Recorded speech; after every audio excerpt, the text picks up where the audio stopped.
E aí, Edson?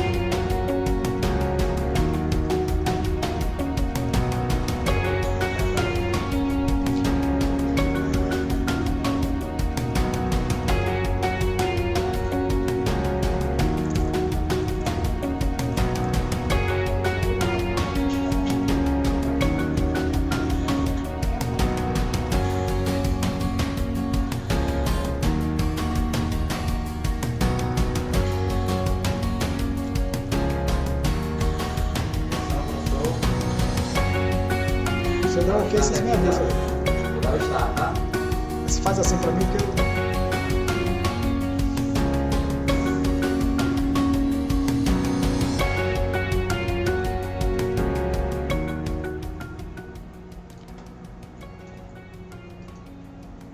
Então, bom dia a todos que estão aqui conosco. Estamos aqui no estúdio da Secretaria de Educação à Distância da Universidade Federal do Rio Grande do Norte e vamos hoje ter uma conversa com o professor Dr. Ricardo Mexia, que é presidente da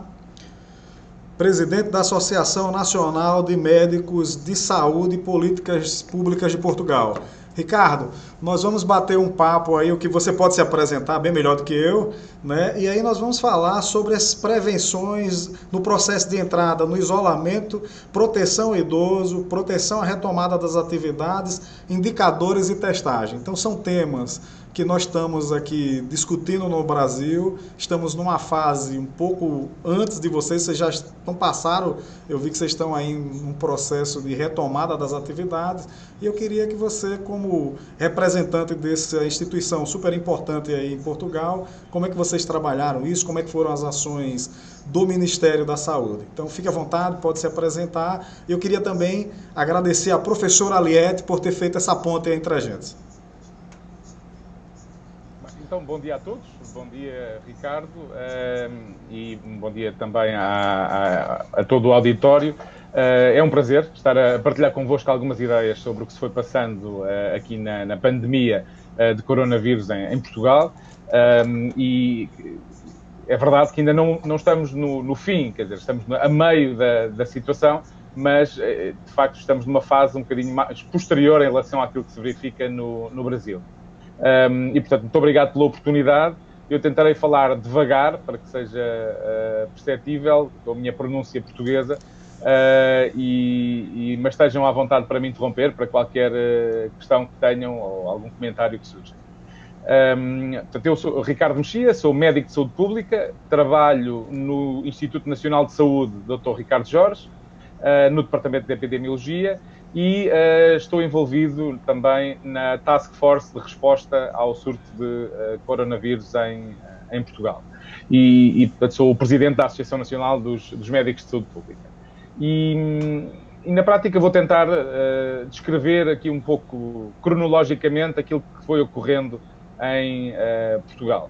Imagino que, como no resto do mundo, numa fase inicial, no início de janeiro, quando tomámos conhecimento deste problema na China, toda a gente achou que era um problema que não chegaria cá, que não afetaria o continente europeu e muito menos o mundo. E, portanto, a abordagem inicial foi um bocadinho de não valorizar aquilo que eram as informações vindas da China. Mas, de qualquer forma, foi passando na comunicação social e, portanto, toda a gente começou a ver a evolução da situação também na China e depois no resto dos países em torno da China e as medidas que foram sendo implementadas. Nós, em Portugal, tínhamos como base o plano de contingência da gripe, da pandemia de gripe de 2009, e, portanto, esse era, digamos, o documento base para gerir uma catástrofe deste género, gerir uma crise deste género. Adicionalmente, e mais recentemente, tínhamos tido também documentos elaborados e algumas simulações feitas devido ao surto de ébola. E, portanto, a capacidade de resposta das equipas, etc., tinha sido também discutida no âmbito do surto de ébola da África Ocidental. Portanto, a situação foi evoluindo e já em fevereiro constatou-se que haveria uma possibilidade real do problema chegar à Europa e afetar de uma forma muito relevante a Europa. Já estávamos a assistir à situação que, entretanto, tinha evoluído de forma muito significativa na China, com aquelas medidas implementadas de muito volume, portanto, o confinamento de cidades e províncias inteiras, as limitações à mobilidade mesmo dentro dessas províncias, a construção de equipamentos hospitalares para dar resposta ao aumento da procura por cuidados de saúde e, portanto, toda a gente aqui na Europa também começou a preocupar-se. E, portanto, foram sendo desenvolvidos alguns esforços no sentido de preparar também o país para essa situação. Muito rapidamente, descrever como é que funciona Ricardo, a saúde pública. Sim. Os primeiros casos em Portugal foram registrados quando? Foram registados no início de março, salvo erro. Foi dia 2 de março. É curioso porque eu estava de férias fora do país na semana anterior, portanto, a semana do Carnaval foi a semana antes do primeiro caso. Portanto, o primeiro caso, salvo erro, foi na primeira segunda-feira a seguir ao Carnaval. E que para nós foi uma situação importante porque também é uma altura de férias, não é? Portanto, houve muita gente a viajar para destinos onde já havia alguns casos. E, portanto, foi uma altura também propícia nesse sentido. E, portanto, foi no início de março e os casos inicialmente eram todos importados, a esmagadora maioria dos casos eram importados, principalmente de dois destinos. Por um lado, da China e outros que vinham do norte de Itália. E aqui há uma relação que é importante realçar, é que muitos dos casos, numa fase inicial, tiveram lugar no norte do país, no norte de Portugal, porque há uma relação muito próxima do norte de Portugal com o norte de Itália por razões industriais. Ou seja, a indústria da moda, o calçado, o vestuário, tem uma expressão grande nesta região do país. Portanto, havia vários empresários que se tinham deslocado até a Itália, ao norte de Itália, para frequentar eventos na área da moda e do calçado. E, portanto, houve aí uma proximidade grande. E por isso é que os primeiros casos, aliás, julgo que dos primeiros 10 casos, 9 foram na região do norte do país. E, portanto, todos eles importados.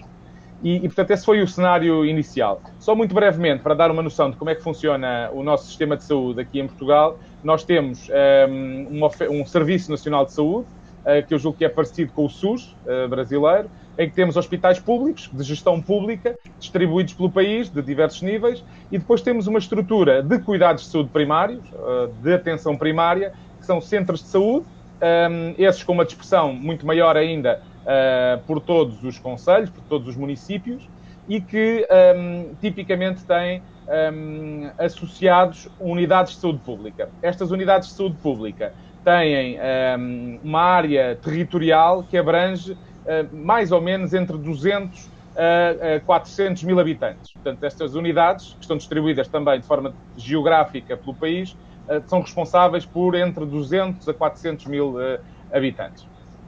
E, portanto, esta estrutura é local, a estrutura da saúde pública tem estas unidades locais, depois há unidades regionais. Nós no continente, na região continental portuguesa, temos 5 regiões de saúde e depois temos a estrutura nacional, que é a Direção-Geral de Saúde.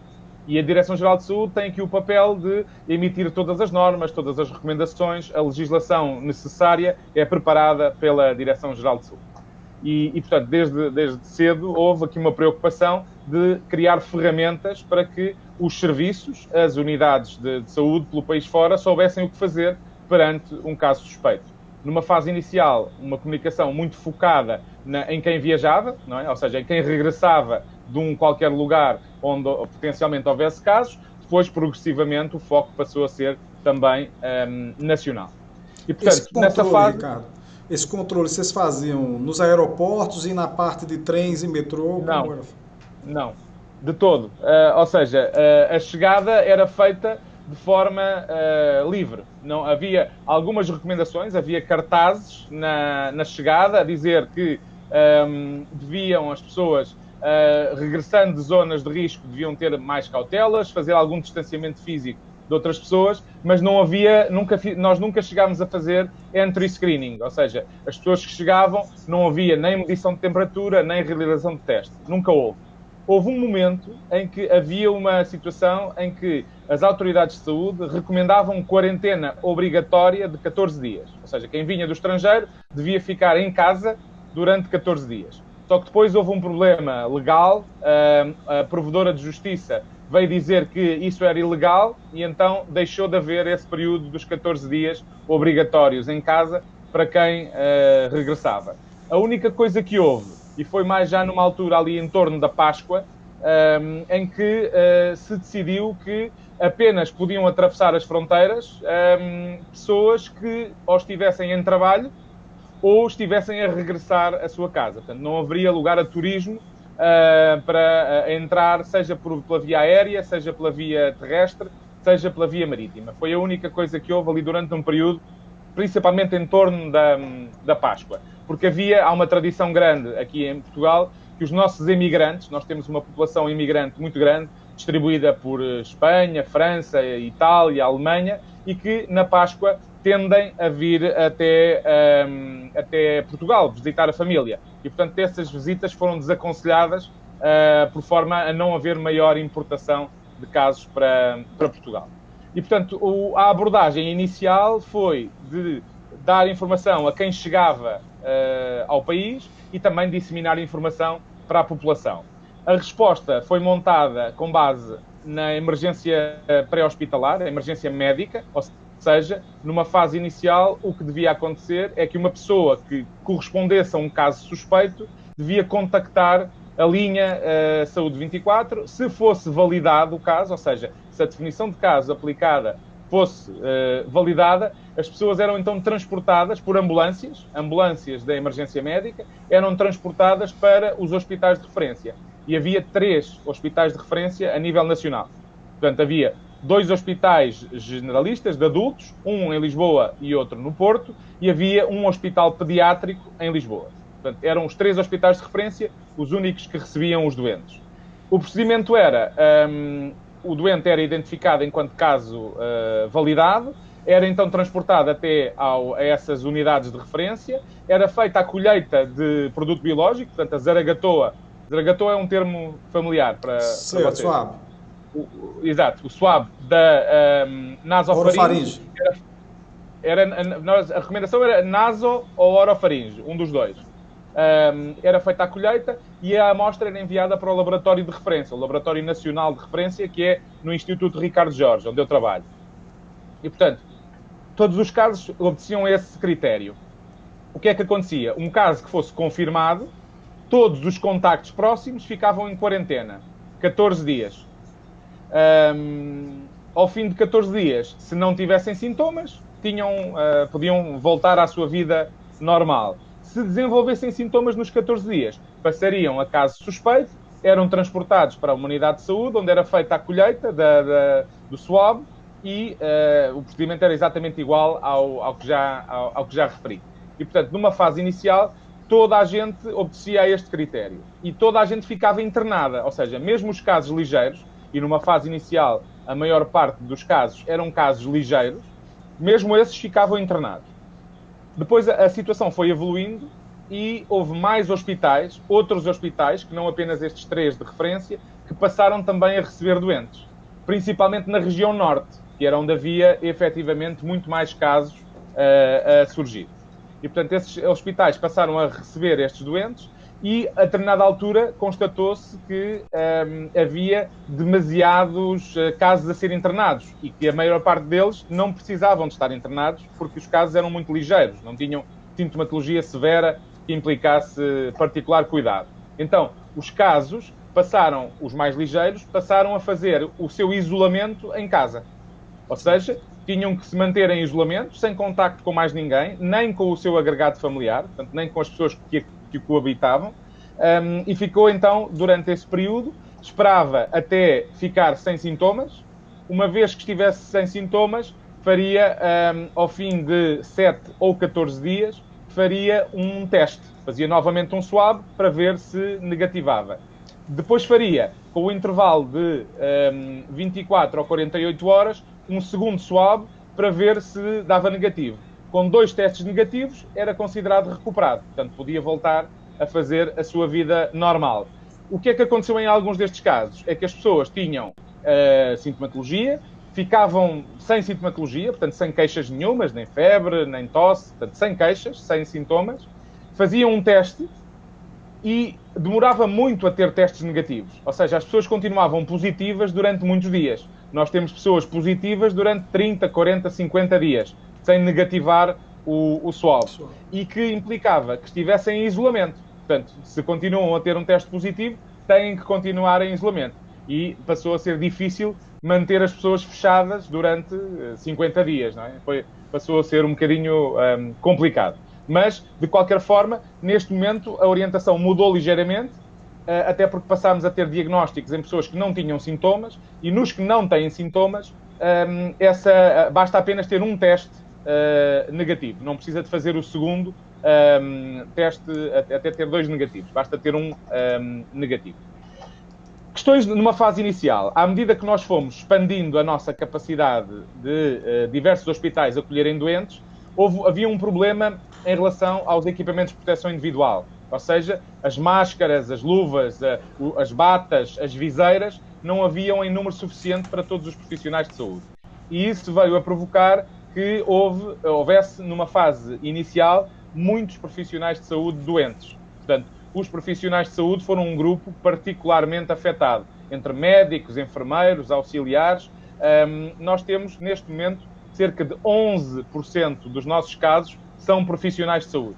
Então, essa questão dos equipamentos de proteção individual ainda é um problema ou vocês conseguiram resolver isso? Neste momento, eu julgo que a nível hospitalar a situação está mais ou menos controlada. Houve uma fase inicial com grande escassez, portanto havia muito poucos equipamentos, muito poucas máscaras, as encomendas de equipamentos foram tarde e, portanto, tivemos aqui durante algum período, porque a procura a nível mundial também tinha aumentado muito, tivemos aqui momentos de difícil obter as tais máscaras para os profissionais de saúde.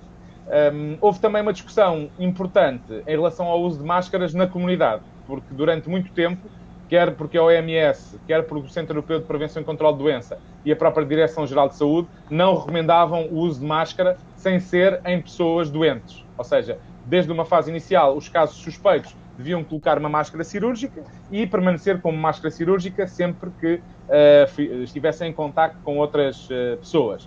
E, portanto, não estava recomendado o uso de máscara comunitária por toda a população.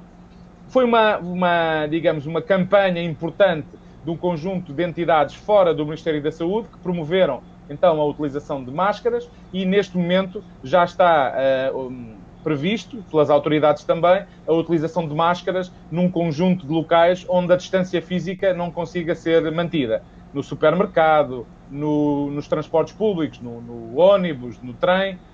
Portanto, nesses diversos locais, o uso de máscara agora é obrigatório. Portanto, Ricardo, tem que usar. E essa questão da máscara de uso comunitário? Teve escassez de máscara e a população teve que fabricar máscara em casa também? Teve. Havia poucas e, portanto, havia vários problemas. Havia poucas e as poucas que haviam não chegavam sequer para os profissionais de saúde. Portanto, houve até situações mesmo de desaparecimento de máscaras das unidades hospitalares. E, portanto, isso foi muito complicado de gerir e, portanto, esses equipamentos passaram a estar muito racionados. Ou seja, era difícil, mesmo nos hospitais, como havia poucos, os próprios profissionais tinham dificuldades em aceder a esses equipamentos. Tanto que eu até estive envolvido numa campanha que era de as pessoas fazerem as suas próprias máscaras. Ou seja, basicamente poderem fazer a máscara com um tecido de algodão, que tenham em casa, com 2 camadas de algodão, uma exterior e uma interior, e depois colocando no meio um filtro caseiro. Podia ser de papel absorvente, papel de cozinha, 2 folhas de papel de cozinha e uma folha de lenço de assoar, um lenço de papel descartável, um Kleenex. Portanto, 2 camadas de papel de cozinha, uma de rolo absorvente e depois as 2 camadas de tecido da própria máscara. Portanto, as pessoas podiam fazer as suas próprias máscaras. Entretanto, já depois disto, as próprias autoridades centrais, o Infarmed, que é a agência portuguesa que regula os medicamentos e os dispositivos médicos, emitiu, em conjunto com uma entidade da área do têxtil, dos vestuários, recomendações para máscaras certificadas, ou seja, máscaras comunitárias que não são equipamentos médicos, são de uso comunitário, mas que têm um nível de proteção mais elevado. E estas máscaras são então máscaras certificadas, que também são mais caras, mas que asseguram um nível de proteção mais elevado. Tem um número de lavagens limitado, enfim, há um conjunto de características que essas máscaras certificadas têm e que hoje eu diria que já não há uma escassez de oferta. Ou seja, as pessoas que queiram comprar uma máscara, hoje podem ir ao supermercado, podem ir a uma farmácia e conseguem com facilidade adquirir a máscara. Ainda tem um preço um pouco alto, não é? Nós sabíamos que as máscaras cirúrgicas, antes da pandemia, podia comprar uma máscara por 10 cêntimos, 20 cêntimos. Portanto, neste momento houve uma altura em que as máscaras, essas cirúrgicas, custavam 5 vezes mais, €1, €1,50. E, portanto, houve aqui muita especulação, muito negócio também feito em torno da questão das máscaras. Hoje a situação já está mais fácil, mais regulada, e eu acho que qualquer pessoa consegue hoje adquirir máscaras sem ser um custo exorbitante, portanto, um custo razoável. Ricardo, ainda nessa questão dos equipamentos, eu mudo já de assunto. Com relação aos ventiladores mecânicos, tem problema nos hospitais? Ou vocês tiveram problema com relação à ocupação de leitos de UTI? Pronto. Em Portugal, nós temos, em relação à Europa, temos os números mais baixos de ventiladores por 100 mil habitantes. Portanto, era um número muito baixo. E isso foi um dos problemas que foi identificado no início, até em função do que estava a acontecer em Itália e depois em Espanha, com uma escassez muito grande desses equipamentos e, portanto, a colocar dificuldade no tratamento. Logo numa fase inicial, houve duas coisas que aconteceram. Foram equipamentos desses que foram comprados, portanto, aumentou-se a capacidade, só que o que é que aconteceu? Como a procura dos ventiladores era muito grande, não chegaram. Ou seja, compraram-se, pagaram-se, não é? Estão a ser pagos, mas ainda não chegaram. Estão a ser fabricados e estão a vir. E, portanto, como havia uma grande escassez, havia poucos, a própria sociedade civil organizou-se e houve equipas de engenheiros, de técnicos, de médicos, que desenvolveram soluções alternativas para ventiladores. Portanto, começaram a construir ventiladores, obviamente, que seriam utilizados apenas em situações extremas, porque não estão nem certificados, nem testados, e, portanto, só num cenário em que houvesse mesmo escassez de ventiladores é que seriam utilizados. Na prática, nós não chegámos a ter problemas de sobrelotação, nem nas enfermarias genéricas, nem nas unidades de cuidados intensivos, ou UTIs, como se diz no Brasil. E, portanto, não chegou a haver escassez de vagas para internar pessoas com Covid. Também porque os casos mais ligeiros eram enviados para casa. E, portanto, nós tínhamos relativamente poucos doentes nos hospitais. Portanto, numa fase inicial, como eu dizia, havia os tais 3 hospitais de referência, mas depois alargou-se para outros hospitais. E esses outros hospitais passaram a ter 2 circuitos. Tinham um circuito que era para doentes suspeitos de Covid, e, portanto, doentes com sintomatologia respiratória, e tinham outro circuito, outra entrada, para doentes de outras doenças quaisquer, não é? O infarto do miocárdio, o acidente vascular cerebral, enfim, uma fratura, não é? Alguém que teve um acidente, entravam por um circuito separado dos casos suspeitos de Covid. Numa fase inicial, nós tínhamos uma definição de caso muito restritiva, ou seja, era preciso ter febre, tosse, dificuldade respiratória e link epidemiológico, ou seja, ter estado em contacto com um caso confirmado ou ter vindo de uma região onde houvesse transmissão da doença. E, portanto, havia poucos casos a ser testados, porque a definição de caso era muito apertada e depois as próprias linhas para onde a pessoa tinha que ligar para obter o teste estavam muito saturadas, tinham pouca capacidade de atender as chamadas, porque havia muitas chamadas. E então, numa fase inicial, nós tínhamos, de facto, poucos testes. Depois, a situação evoluiu para, em vez de ser através da linha, as pessoas podiam ir diretamente às unidades de saúde, especificamente às áreas Covid. E então aí maximizou-se a capacidade diagnóstica. Passou a haver mais número de testes feitos, havia diversas soluções, havia, por exemplo, aquilo que se chamava um Covid Drive, ou seja, as pessoas podiam ir fazer a colheita sem sair do seu carro, portanto, entravam com o carro dentro de um estádio, de um parque de estacionamento, e havia técnicos lá que faziam a colheita da zaragatoa, portanto, do swab, sem o doente sair do carro. E, portanto, agilizou-se muito o processo de colheita. Ao longo deste processo, nós fomos tendo níveis sucessivamente mais altos de restrições. E, portanto, o que é que foi acontecendo? Houve decisões no sentido de fechar as escolas, fechar as universidades, fechar os lares. Portanto, isso foi gradativo desde os primeiros casos? Foi progressivo e depois houve uma altura em que entramos mesmo em estado de emergência. E quando entramos em estado de emergência, aí foi o tal lockdown, em que se fechou praticamente tudo. Portanto, essa foi a situação mais dramática, não é, que tivemos. Entretanto, tivemos o período com mais casos, a situação foi estabilizando e depois fomos retirando medidas. E primeiro saímos do estado de emergência, passámos a estado de calamidade, que se mantém, portanto ainda se mantém o estado de calamidade, mas agora temos de 15 em 15 dias, há novas medidas que são retiradas. Por exemplo, há 15 dias, não foi há 15 dias, foi esta semana, foi decidido que podiam retomar um conjunto de atividades. Por exemplo, abriram as creches, abriram os restaurantes, todos eles com regras adaptadas, não é? Ou seja, não voltaram a funcionar como funcionavam em janeiro. E tem agora regras novas para reduzir o número de pessoas, seja nos restaurantes, seja nas creches. Por exemplo, para dar um exemplo, na escola, na creche de um dos meus filhos, eles, naquela idade da creche, eles seriam cerca de 60 a 70 crianças, voltaram esta segunda-feira à creche, reabriu a creche, e só 7 crianças é que estão a frequentar. Portanto, os outros pais não quiseram voltar, que as crianças voltassem para a creche. E, portanto, nós vamos tendo aqui um acompanhamento da situação de forma mais ou menos regular. Todos os dias há um boletim impresso que é publicado com os resultados das últimas 24 horas e que a seguir tem uma conferência de imprensa. E essa conferência de imprensa tem normalmente a Diretora-Geral da Saúde, que é a Autoridade de Saúde Nacional, e a Ministra da Saúde. Aquilo que vocês chamam uma coletiva, não é? Uma coletiva de imprensa. Exatamente. E, portanto, é todos os dias em que eles apresentam os números, ou seja, quantos casos novos há e que medidas é que foram sendo implementadas agora. Acaba por ser um pouco repetitivo, já temos dúvida se vale a pena todos os dias ter a tal coletiva de imprensa, porque acaba por ser muito, muito repetitivo, não se justifica. Ricardo, você falou de algumas estratégias de testagem usando o SWAB, mas, por exemplo, vocês utilizaram testes rápidos ou fizeram algum tipo de análise de prevalência?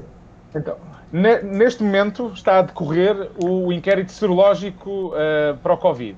Ou seja, nós basicamente fizemos o tal SWAB, portanto é a única técnica que estava a ser utilizada.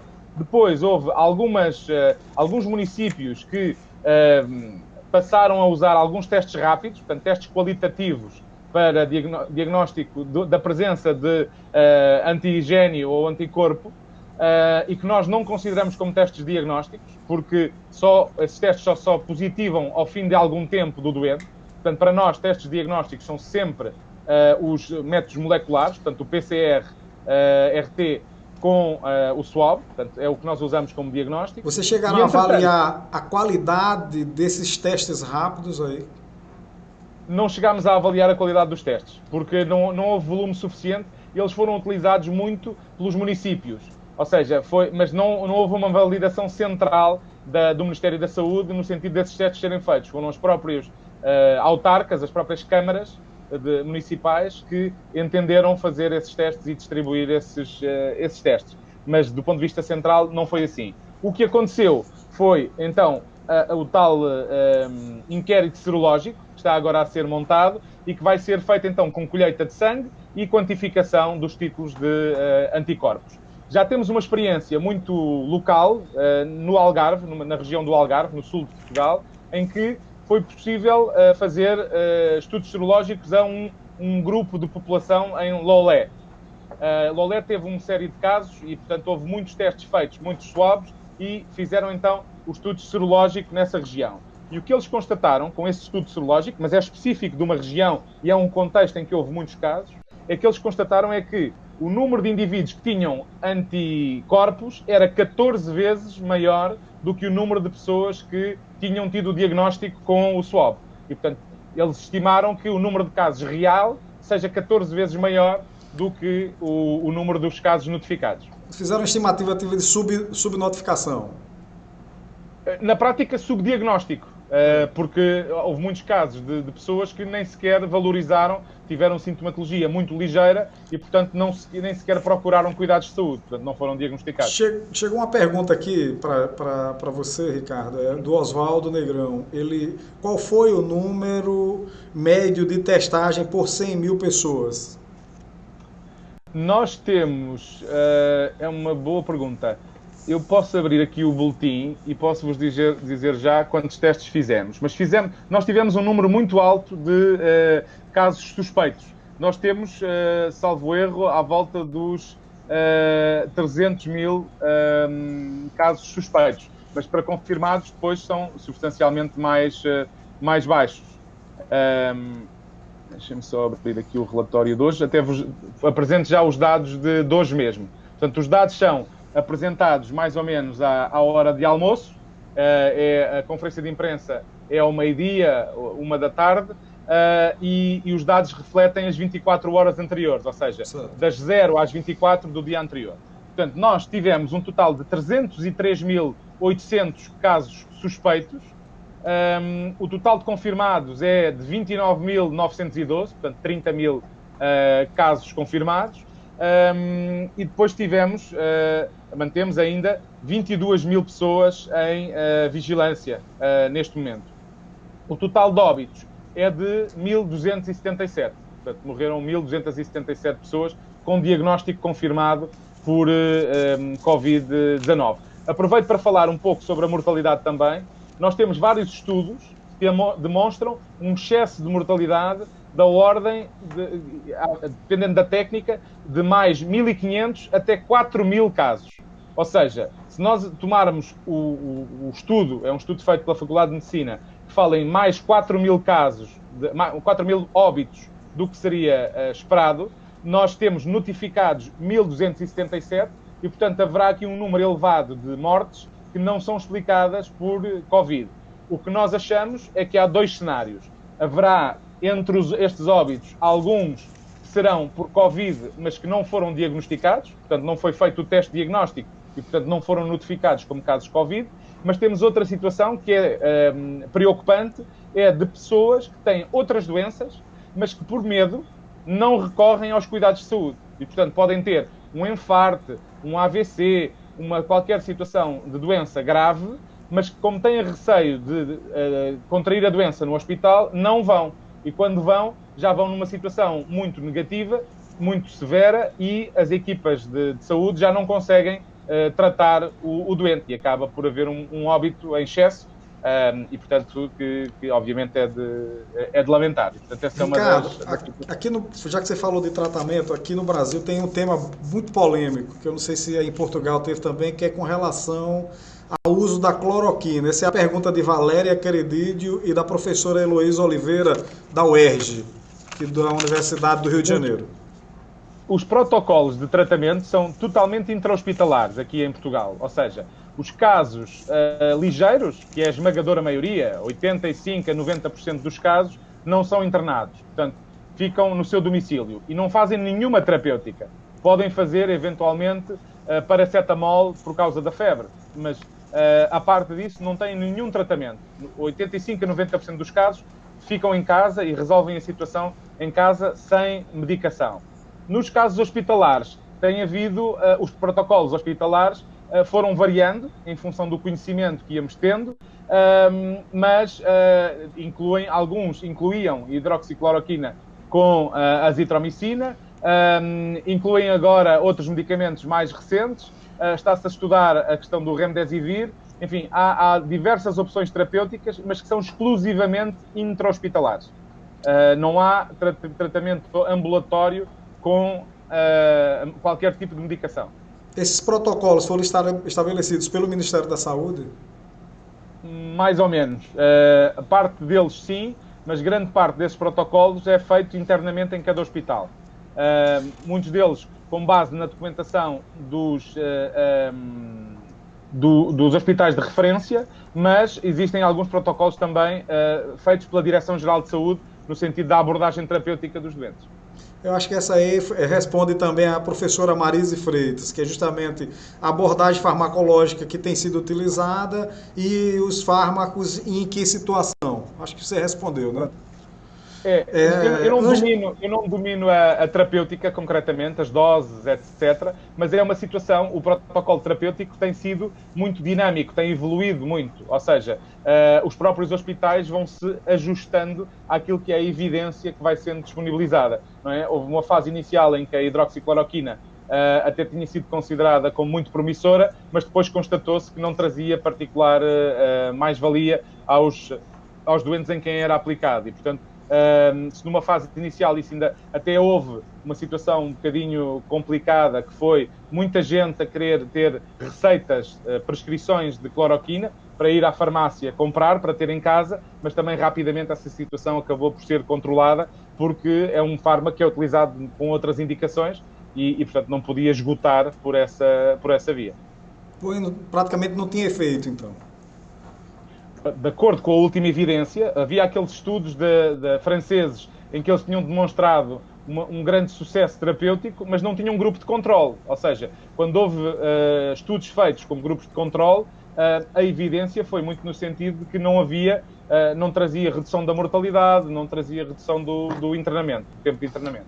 Uma pergunta que é importante, e a gente está vivenciando isso no Brasil, a gente tem percebido a questão da redução do isolamento social. Depois de 60 dias, a população começa a ficar cansada. Então, a Ângela Parrella, ela pergunta quais foram as estratégias para envolver a comunidade nessas questões de isolamento. Como é que a saúde pública e o governo agiu?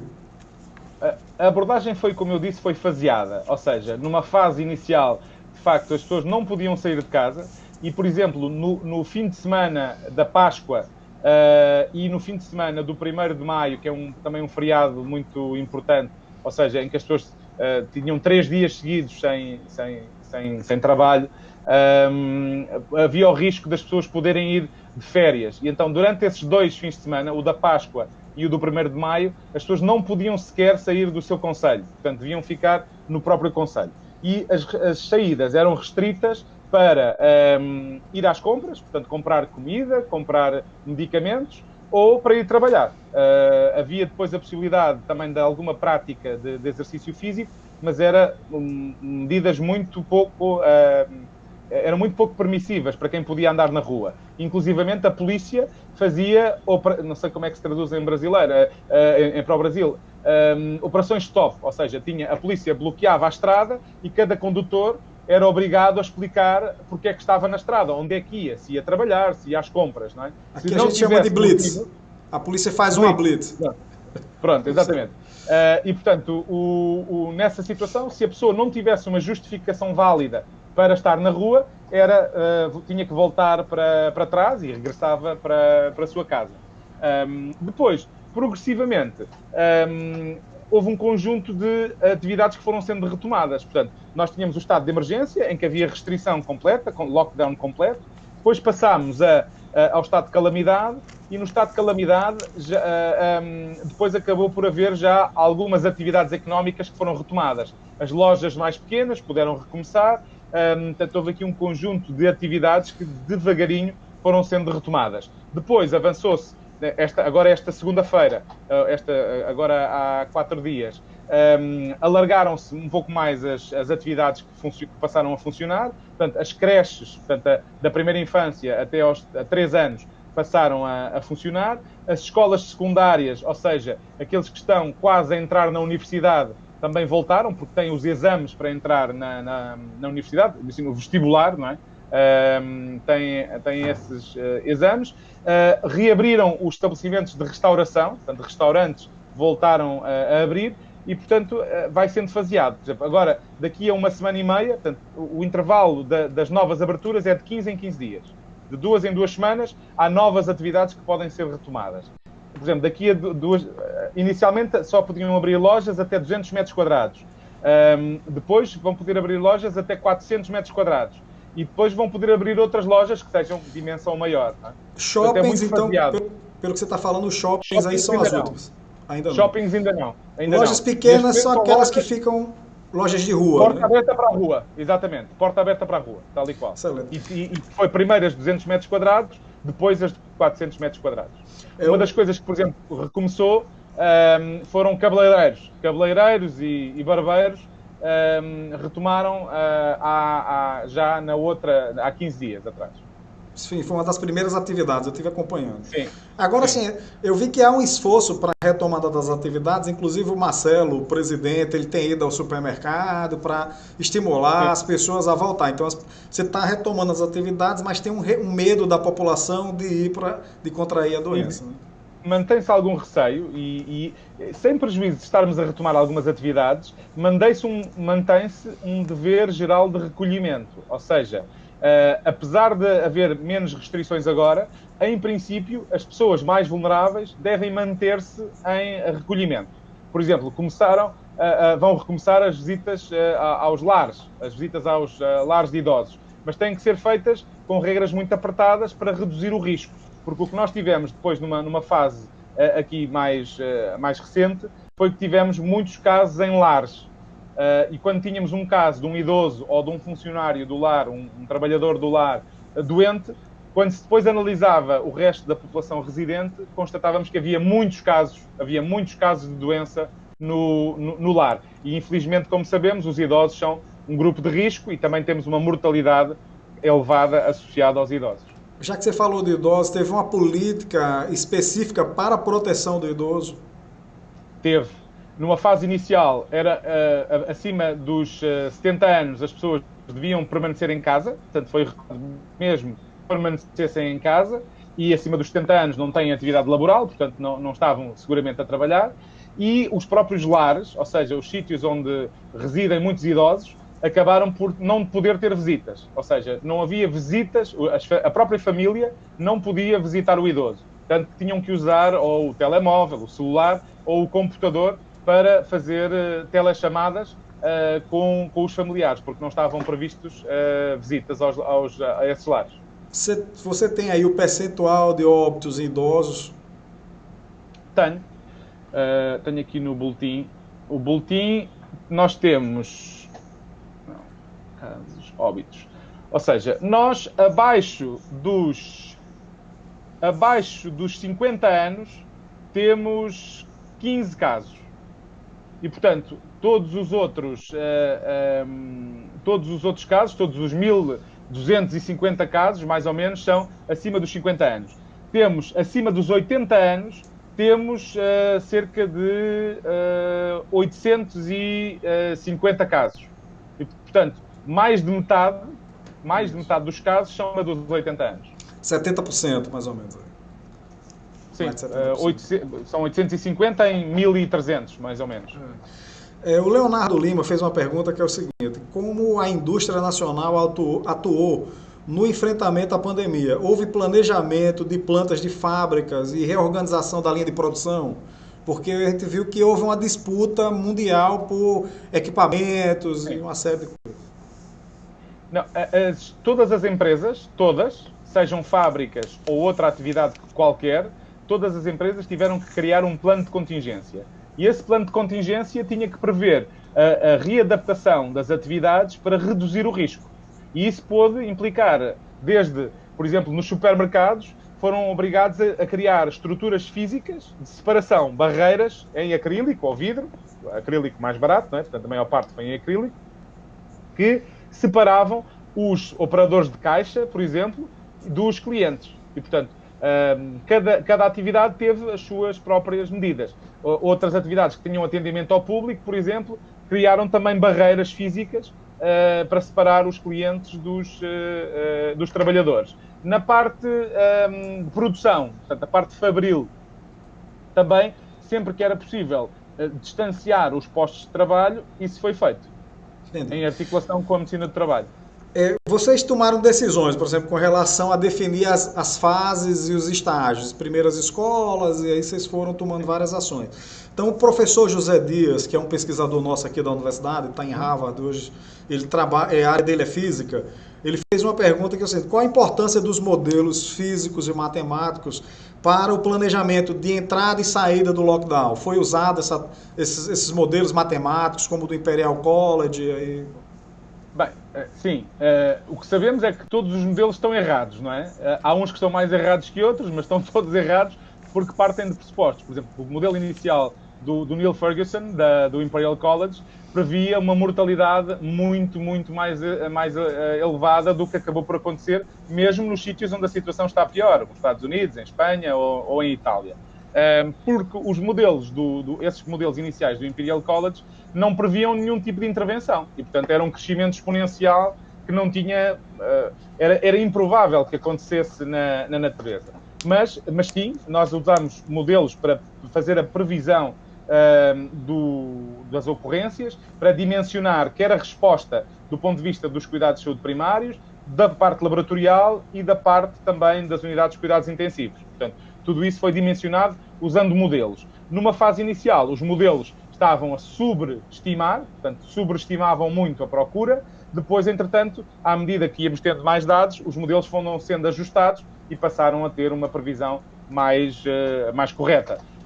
Uma das coisas, por exemplo, que o INSA faz é o nowcasting, ou seja, nós sabemos que demora até nós termos as notificações e, portanto, o que o INSA tem um modelo para fazer nowcasting, ou seja, eles conseguem projetar, apesar das notificações ainda não terem chegado, quantos casos é que há efetivamente agora, para permitir então tomar a decisão. Foi muito importante, quer os modelos, quer os sistemas de informação, porque havia um conjunto de indicadores que eram utilizados para tomar decisões. Um dos indicadores mais importantes era o R, portanto, o número reprodutivo foi analisado, parecia quase na comunicação social, portanto, nos jornais, a discussão da classificação dos clubes de futebol, não é? Dos times de futebol. Se subia ou se descia, ou se estava abaixo do 1, ou se estava acima do 1. Isso foi uma discussão até muito pública, que foi interessante para um epidemiologista assistir. Mas na prática o valor baixou, em Portugal esteve abaixo do 1, entretanto voltou a subir, neste momento estará cerca de 1. Vamos ver o impacto agora destas novas medidas de segunda-feira, porque só as vamos sentir provavelmente na semana que vem, não é? Temos 10, 12 dias entre as medidas serem implementadas e depois a repercussão no número de casos. Então, pelo que eu entendi, um dos parâmetros que vocês usaram, inclusive, para analisar essas retomadas das atividades, é a taxa de transmissão, o R. Sim. O R, o número de novos casos. Houve também aqui uma situação muito importante para a tomada de decisão, é que a distribuição não era homogénea em todo o país.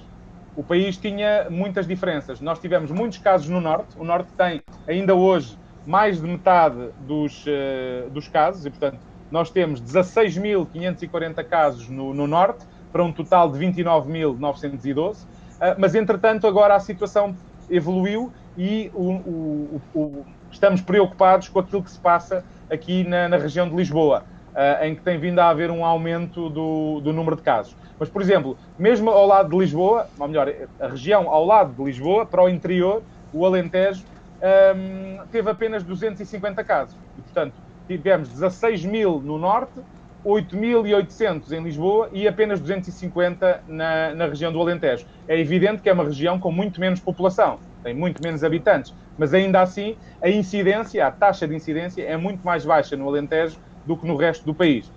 Por exemplo, houve um sítio, uma região, que é a Madeira, uma das ilhas, que não teve nenhum óbito, teve apenas 90 casos e não teve nenhum óbito. E isso também tem a ver, provavelmente, com as questões do isolamento, não é? Ou seja, uma ilha tem mais facilidade em evitar a importação de casos do que um território que seja em que as pessoas possam chegar de carro ou de outro transporte qualquer.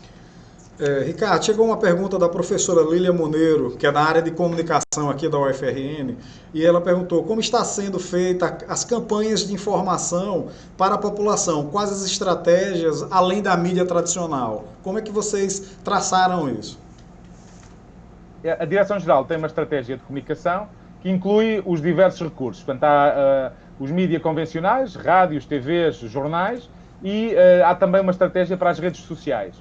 A percepção que nós temos é que, às vezes, acaba por ser uma estratégia pouco ágil, não tem muita velocidade na resposta, na implementação das medidas. Mas, ainda assim, tem sido utilizado. Há vídeos com figuras públicas, com jornalistas, atores, enfim, pessoas que são reconhecidas pela sociedade e que dão também alguns conselhos para as pessoas poderem adotar. E há as tais conferências de imprensa, as tais coletivas diárias, onde são também transmitidas as informações. E, portanto, os jornais continuam a dar uma boa cobertura a essas conferências de imprensa e, portanto, a informação acaba por chegar às pessoas. Eu julgo que há uma fadiga já em relação à informação sobre o Covid, não é? Ou seja, como a informação agora acaba por ser muito repetitiva, as pessoas já se fatigaram dessa informação e, portanto, têm vindo também a perder o interesse. Com a questão do lockdown, não é? Do confinamento em casa, por exemplo, as pessoas passaram a ver muito mais televisão, não é? E, portanto, também passaram a estar mais expostas a esse meio de comunicação. E eu queria fazer uma última pergunta, Ricardo, para a minha pergunta, depois eu abro para você fazer umas considerações finais sobre o que você quiser acrescentar mais. Portugal é um país assim, que tem uma matriz econômica bem diversificada, vinho, carne, queijo e turismo principalmente. Mas como é que o mercado se comportou, por exemplo, quais as pressões do mercado sobre o governo com relação à liberação das atividades?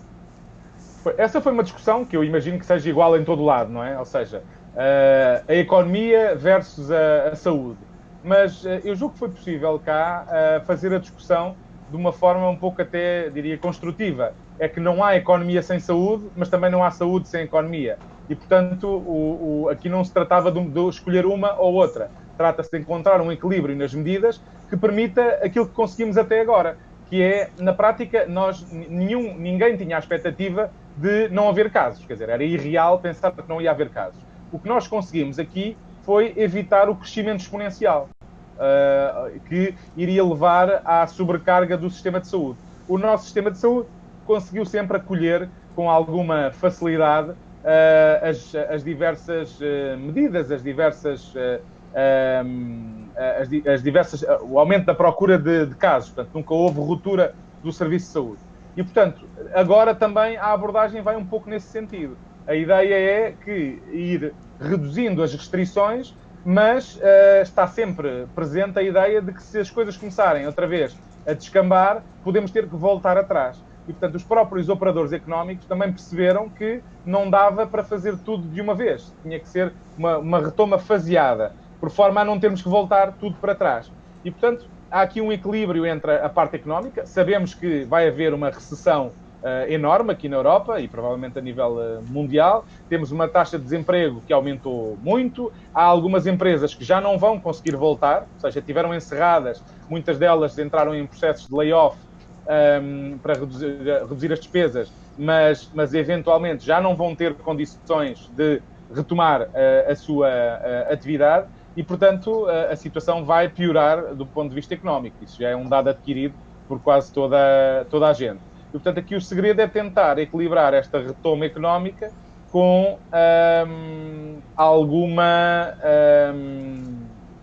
alguma proteção, particularmente dos grupos mais vulneráveis, e evitar, então, o tal crescimento exponencial que levaria à ruptura do sistema. Portanto, ninguém aqui tem a percepção de que era possível suprimir o surto. O que foi possível foi adiar as coisas e fazer com que os casos não se concentrassem todos num determinado momento e que fossem um pouco espalhados no tempo. Por fim, Ricardo, já chegando ao final, você tem aí para fazer mais algumas considerações, mas Portugal tem investido em algum tipo de pesquisa na área de vacinas? Portugal, bem, nós temos uma escala pequena, não é? É um país pequeno, com poucos recursos, mas existe um mecanismo europeu em que cada país contribuiu na medida das suas possibilidades, não é? Cada país teve um contributo diferente para um fundo europeu na área da investigação, concretamente, seja de opções terapêuticas, seja de vacinas. Mas do ponto de vista do desenvolvimento de vacinas em Portugal, por exemplo, eu acho que não temos nenhum estudo a correr cá. Há alguns ensaios clínicos de tratamento, de terapêutica, que estão a ser feitos cá, mas de vacinas, tanto quanto eu sei, não temos nenhum ensaio a correr em Portugal.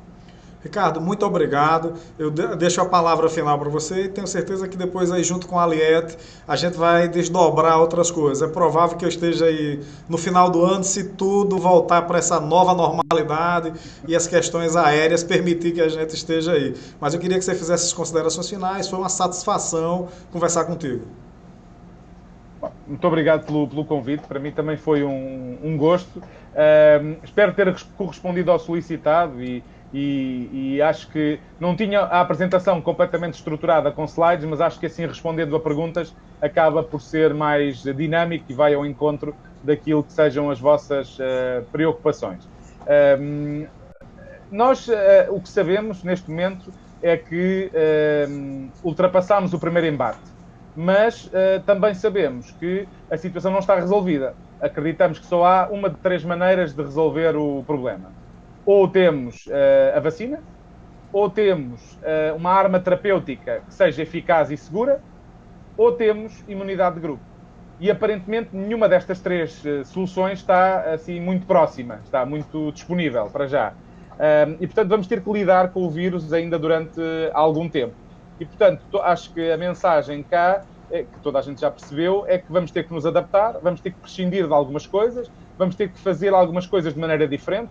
Uma das preocupações grandes, 2 diria, aqui em Portugal, por exemplo, é a questão do futebol. A retoma do futebol tem sido uma discussão enorme, de que forma é que pode acontecer, vamos tentar perceber também como é que sucede nos outros países que já começaram os campeonatos. E outro aspecto que também tem sido muito importante do ponto de vista social é a questão da praia.